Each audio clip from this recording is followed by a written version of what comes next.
अमल में आया है।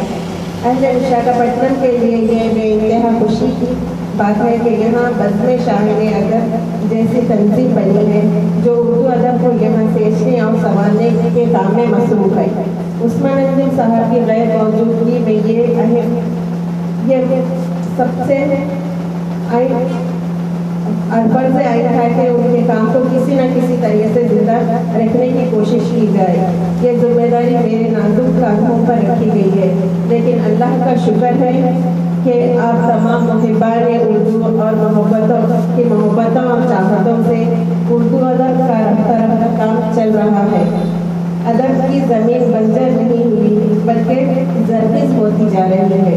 अल्लाह का करम है कि साले रमा में बज़्म शाहिने अदब की जानिब से 3 कामयाब प्रोग्राम हो चुके हैं। ये चौथा अदबी इजलास प्रोग्राम है जो अमल में आ रहा है। 21 मार्च मैं ज़रा रिपोर्ट पेश करती हूँ, थोड़ा वक्त लगेगा। 21 मार्च 2021 की खूबसूरत शाम बज़्म शाहिने अदब तशरीफ पाई, जिसमें रियासत और गैर रियासत के शोरा और अदीबों ने शिरकत की थी, जिसकी सदारत अदीब सबा नवीदी साहब चेन्नई से तशरीफ फरमा कर किए थे। और मेहमान खुसूसी के तौर पर फहीम अहमद साहब कमिश्नर कस्टम डिपार्टमेंट से बनफ्सर नफीस शिरकत किए थे।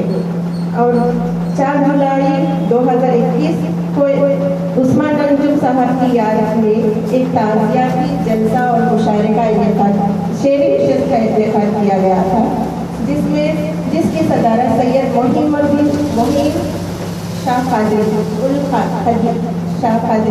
साहब ने की थी। हैदराबाद से तशरीफ लाए थे। और 29 अगस्त 2021 को बज़ोमन 15 अगस्त यौम आज़ादी की तकरीब के मौके पर मुशायरा और कवि सम्मेलन का इनेकाद अमल में आया, जो कि कौमी एकजहती की एक जिंदा मिसाल थी, जिसमें हिंदुस्तान की गंगा जमनी तहजीब को बरकरार रखते हुए हिंदू मुस्लिम सिख तमाम मजहब के अफराद शरीक रहे।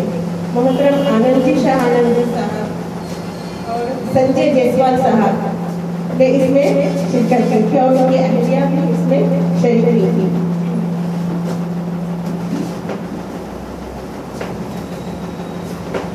बतौर खास शिरकत किए आज भी उनकी कमी महसूस हो रही है, शायद वो किसी निजी फंक्शन में गए हैं। और चौथा प्रोग्राम आप सबकी दुआओं से अंजाम पा रहा है, जो मौलाना अबुल कलाम आज़ाद की 133वीं सालगिरह के मौके पर रखा गया है। मौलाना अबुल कलाम आज़ाद की पैदाइश 11 नवंबर 1888 में हुई। 1888 में उनकी पैदाइश हुई है और वफात उनकी 22 फरवरी 1958 ईस्वी को दिल्ली में हुई। आपको भारत रत्न जैसे मायानाज अवार्ड से भी नवाजा गया है।